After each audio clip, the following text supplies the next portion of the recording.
Hello again. It's been a little while since I've done a game review or a video about any of my games, so I thought it was time I did. Now what I'm looking at today is Continuo. As you see here, it's 1 to 5 players, age 5 to 105. So obviously there's no 106-year-olds in the world who can play this. But anyway, Continuo, the one rule game for all the family, over 6 million sold, and it's actually quite an old version, so I'd be interested to know how many have been sold now, but my research has come up with nothing. What I found interesting about this, other than the fact that it's got the game designer's name on it, who doesn't appear to have done many, if any, other games. I can't find anything much about Maureen Huron, whoever she is. But this quote at the bottom here, simply brilliant, brilliantly simple, Omar Sharif. Now, if you don't know who Omar Sharif is, I'm not terribly surprised. He was an actor, very prominent and successful in the 60s. He was in Lawrence of Arabia, Dr. Zhivago, I think Funny Face with Liza Minnelli as well.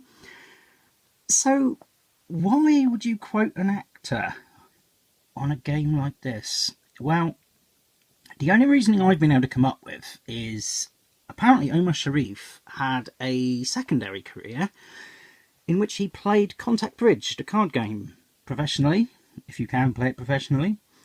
And I know that there have been books about his style of play and computer games in the 80s. I seem to remember there being one, Omar Sharif's Bridge on something. I can't remember what, probably the Atari ST or the Amiga, something like that. But anyway, it's a bit strange, however you look at it, that an actor should endorse a game like this. And I've been thinking about it, and other than games based on TV series and films, I can't really think of any more examples. And then I remembered something.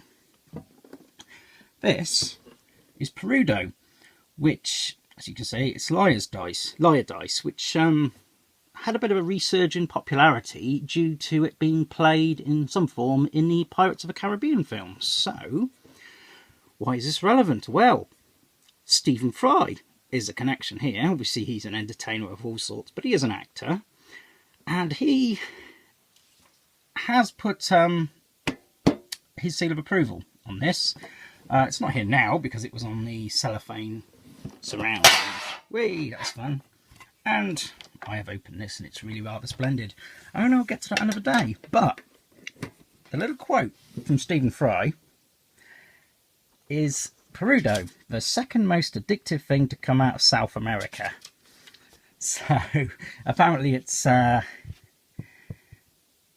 popular with him and his friends at the Groucho Club.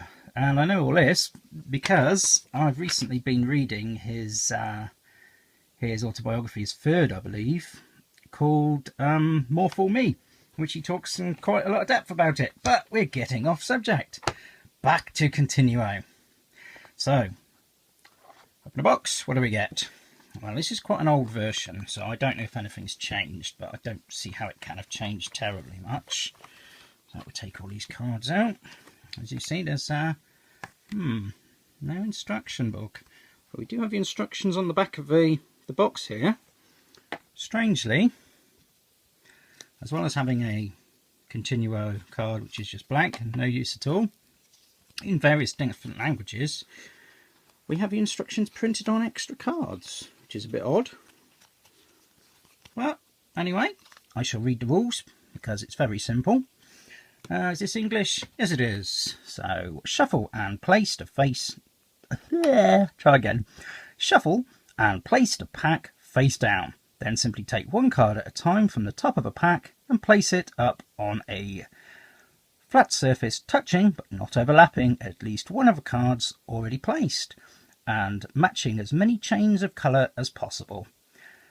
Add up the number of squares in each chain of a colour formed, which must include squares from the new card and at least one other, and total. Only contact along the edges counts, so no diagonals, presumably. That's what that means in a roundabout way. The object of a game is to obtain the highest score possible, so 2 chains of 8 are better than 3 chains of 4. Well, yes, because you'd have 2 chains of 8 would be 16 points, 3 chains of 4 would be 12 points. Score after each card is positioned, and keep a running total. See example card. Continue until all 42 cards have been placed. Excuse me. So there we go. There's a very basic demonstration with the 4 tiles and how that works and how you'd score it. Now, I play a lot of very modern board and card games, so it seems a little bit quaint, I suppose, having to keep score on paper, which I know you still have to in Scrabble, and that's sort of never really changed, has it? So, as I say, it just seems a bit weird to me. But here we go, let's have a go. Now, it doesn't actually explain it anywhere, but it does say 1 to 5 players. Presumably that means that as a solo experience, you're trying to beat your own score. So, let's see, let's use this as an example here. So if I was to place this here, I would score, because this is the one I've just placed, 1, 2, 3, 4, 5, 6 points from there, 7, 8 points in total. And so you get to move it around and put it wherever you think it's going to score the highest. Oh, there we go, that would be 6, 3 blue and 3 green. So I rather think my original placing was probably as good as it's going to get there. Let's see, 1, 2, 3, 4, 5, 6, 7, 8, 9, 10. So I'd get 10 points. And then if someone else was playing with me, they'd draw the following one and they'd move it around here and say, wherever. Again, I've probably got a good instinct for this. I think that's probably the best place straight away, or close to it. 1, 2, 3, 4, 5, 6, 7, 8, 9, 10, 11. Nothing for the yellow there because it doesn't carry on. So, on it goes with all 42 tiles, which, as you can see, various variations on a theme. They're mostly the same. In fact, I think they're all the same sort of shape. You've got the two same colour there, the L shapes and there. And then the corner pieces as well, different colours. They're all variants on that.